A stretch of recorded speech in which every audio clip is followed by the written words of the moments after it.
Hello, everybody. Dave Neal here, stand-up comic and host of Bachelor Nation News. The interview we've all been waiting for. Caitlin Bristowe, host and former Bachelorette,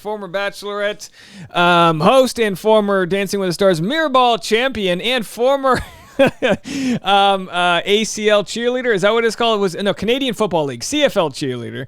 Caitlin Bristowe.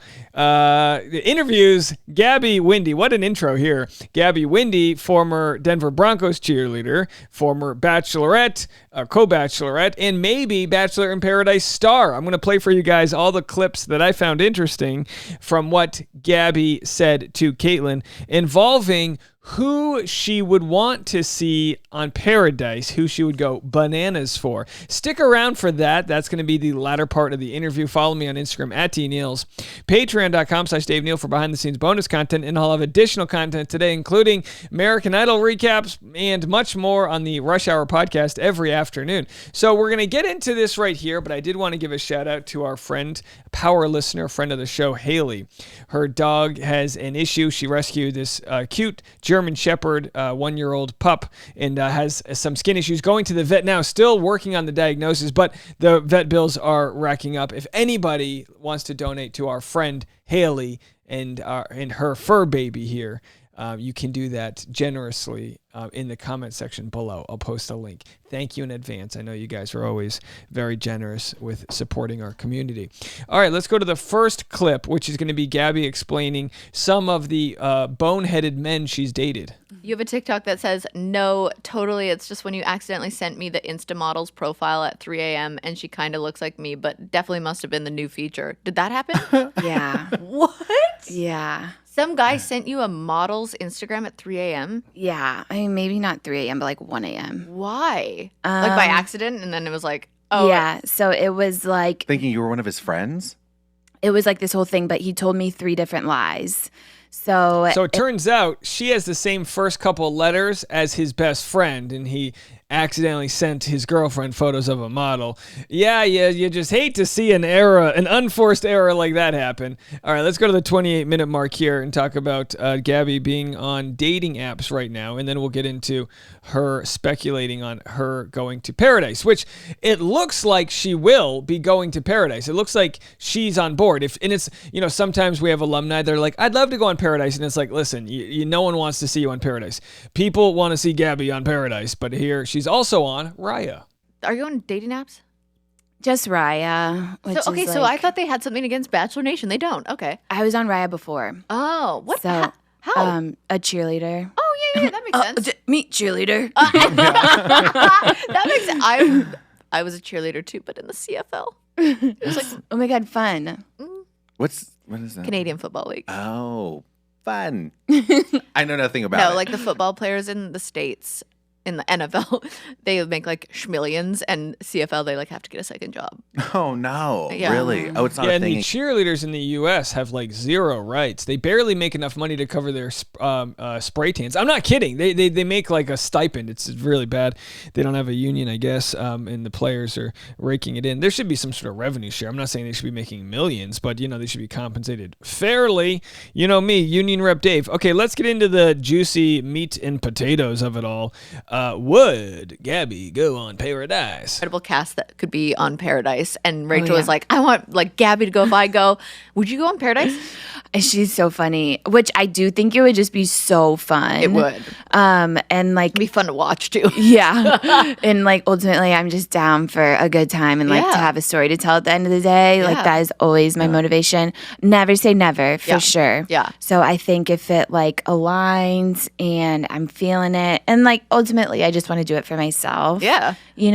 I'm obviously single. I would not get engaged again. Like never say never. Never. I will never ever say never, and I'm saying it right now here first. I love that. Yeah. It's over it. That I won't do, because I think after having gone through the process first, you realize how much pressure it puts on your relationship, and so much you pressure. think you know somebody and you really don't. No. All right, so obviously her relationship with Eric Schwartz did not last long, to the point where it didn't even make it through her season of Dancing with the Stars. I do want to mention that Gabby, along with being a cheerleader, is also an ICU nurse. I didn't want to not talk about the fact that she was doing the Lord's work, which is working in healthcare. And it's like, I just was like looking at my ring and seeing like just like tainted. I'm like, oh, this isn't how an engagement ring is supposed to feel. Yeah. Like I was like asking my friends, I'm like, what do you guys like see when you look at your like wedding ring? Yeah. They're like, oh, we love it. I'm like, okay.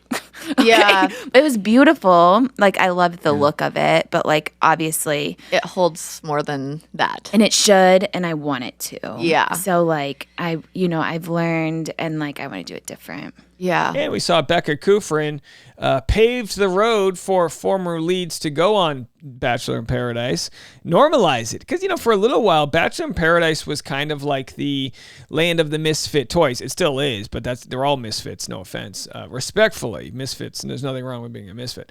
Yeah, and then Becca's like, I'll go on, and now everyone's like, all right, why not? I mean, you're going to maximize your audience. It's like, at some point, if you're a lead, unless you're monetizing at an area greater than Bachelor Nation, that being Tayshia, that being Hannah Brown, unless you're in the world, which I don't know if it exists anymore, where you can stretch out above and beyond Bachelor Nation, you'd go on the show. When you got engaged, did you have were you like all in, or did you have a small gut feeling like this might not be your person? I think like there's always a gut feeling with relationships, and you're always scared, especially falling in love and taking a big risk. So I didn't know if it was a gut feeling that was like bad or good. That's the hardest part is when you get that gut feeling and you're like, is this something else, or am I getting confused? Is my gut confused? What is it trying to tell me? Yeah. That Because is falling in true. love is scary. It is really scary. It should be scary because you're so vulnerable. Yeah. But I did genuinely. Listen, when you do it, and everyone's got a different anecdotal experience, but I think falling in love doesn't have to be scary. I think if you're healthy, communicating, and okay sharing your love with someone else and they reciprocate it, you can be open and honest. I know we live in a world where it's like you're afraid to be the first one to say I love you and this and that, but dating show falling in love, that's scary. Real life falling in love, no, I mean, when it works, it works. If early on in a relationship you're getting a lot of friction, maybe it's not meant to be. Genuinely think like I had met the person I could spend the rest of my life with. Yeah. And I think everybody does. Yeah, of course. Yeah. I mean, that's literally why you do get engaged at the end. You really do think you can see yourself with that person. Until you don't. Yeah, until you don't. Until you go out into the real world and then you go, oh. In the real world is like, which people say that, and it's a bubble that is cultivated to make you fall in love. Yeah, it's like growing a plant in a greenhouse in the winter and then trying to bring that into like a New England. It's like, well, the plant grew in the greenhouse because it had the right nutrients or lack of in the real world. But, in The Bachelor, they take away all the, cell phones and jobs and things that'll get in the way. Anyone who's, of attraction can enjoy each other's company on a palapa. But how does it feel in the real world? And you don't really see the other real world things, which is like me. I'm a great judge of character. Mm-hmm. I know who I am. But I think the difference is that like you have to, the other person that is also like on the show that's going to be whatever your significant other, they also have to know themselves just as much because it's up to them to bring themselves to the table, good, bad, and ugly. And like if you don't know yourself, you don't know how to bring that to the table. You don't know how to talk about it. Yeah. Me, I do. Yeah. I'm myself 100% of the time. I don't understand how someone could be any different. Right. It's like she lost a fingernail on the left pointer hand. But it's like that's through years of work, through years of therapy, through I'm sure being a nurse. So it's like then getting into the real world is like, whoa, like they are right, but you kind of feel like you're like excused from that. I'm like, that's not gonna happen to me. Yeah. And here I am. And here I am. It happened. But again, you learn so much from that too. You do. Yeah. And hopefully those people learn about themselves too, because I don't know. I feel like it throws everybody through the ringer and you have an opportunity after to like really grow from it or totally. Or go the opposite. And Gabby's about to talk about, she's dated, I'm sure everyone's dated toxic people. You date the wrong people till you find the right person. But, law of attraction, if you are dating guys, because she does kind of have like, some possible bitterness. It's what it comes off as when she talks about how dumb some of these guys are she's dating. But it's like, why are you finding the dumb guys? You know, not to victim blame her here, but if you had a friend who keeps on dating an a-hole, you'd be like, hey, you got to go find some other guys. The world's big enough. I know LA is full of this, full of that. There's good people all over the world. Opposite way and like stay thirsty. It happens to a lot of men that come out of the franchise. Yeah. I don't even know what they're doing. They don't know what they're doing. Yeah. They really don't know what they're doing. And I would push back on this because I think men and women equally, I'm an equal opportunist. I think equally men and women from the franchise get a new social clout. They have new deals. Of course, they're going to be working on their image. I don't think it's just men from the franchise. Let me know. What do you guys think? Leave a comment. Thirsty? Yeah, because all of a sudden girls are like, think they're, you know, ego. Yeah, and they get so much attention and they don't realize that that's going to like eventually go away. And I don't know. It's like But you don't think women from the franchise get attention? I'm sure it's an ego Women build bigger social media followings than the men do. thing. I mean, and an adrenaline rush too. an adrenaline rush, all the things, And just like no thought. It's like that's easy to have, like to be hot and to have women like sliding into your DMs. Like, what else are you gonna do? Yeah. Like, what do you want to do with this like huge opportunity? Exactly. You have to think about it. No one's gonna tell you. Yeah. Which again, it's tough, right? Because look, I'm not criticizing Gabby, but if you kind of cross-examine what she's saying, that the men are rudderless that come out of the franchise, what's her big mission? And I'm not blaming her for not knowing. I'm just saying you got to figure it out. Like, what am I gonna do? I'm gonna build my social media following. Where am I gonna go with that? You know, like I don't know what. And maybe she's got some grand plan. I don't know what it is. I just think opportunity comes in so many different ways. And once the show spits you out, I wouldn't fault anybody for not knowing like where they're going to go. Some people keep their jobs. Some people move on. Just like don't want to. Yeah, they're very short-sighted. Yeah. Yeah. Yeah. And I think that's like with most reality dating shows is that the women and their standards and just like the standard that they hold themselves to is like leaps and bounds above the men who go on these shows. I think as women mature faster and we can have it all. You can like be good TV and have a good career and know yourself. Yeah. And like men, I feel like just like at that age maybe just aren't that dimensional. I get the idea that men might take longer to, and again, when we're generalizing, it gets dangerous.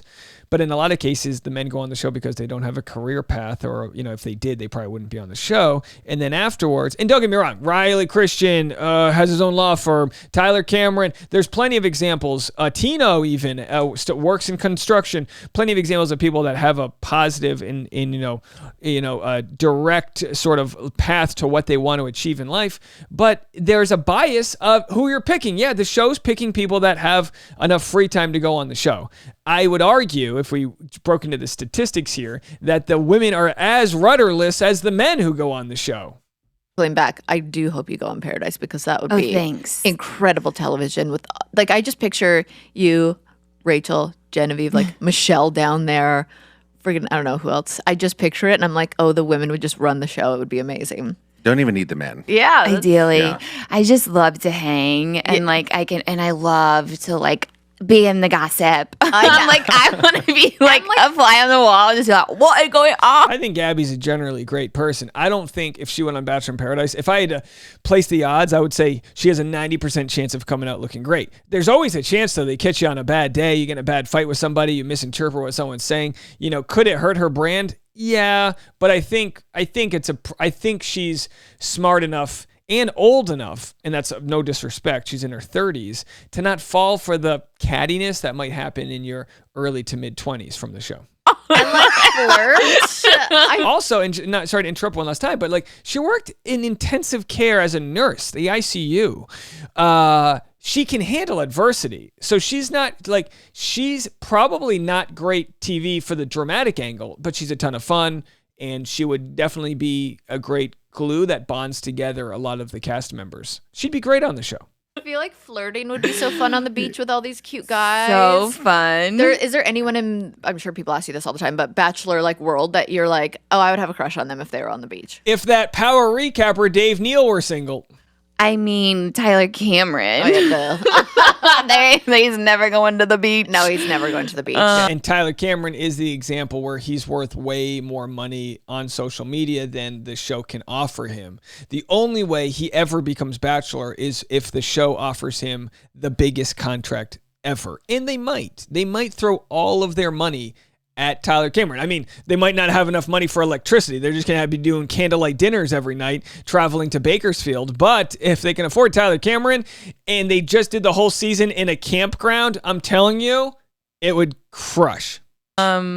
They should invest into like put all their Yeah. eggs in his basket to be the Bachelor because Really? All right, trust me, and a lot of ladies would like him to put his eggs into their basket. All right, folks, that didn't quite line up, but you understood the metaphor. Let me know what you think. We're going to be on Patreon right after this. More content coming to you this afternoon on Bachelor Rush Hour, the podcast. There's more to this video we're going to get to over there on the podcast, so you can go listen to that there, and we'll be back right after this.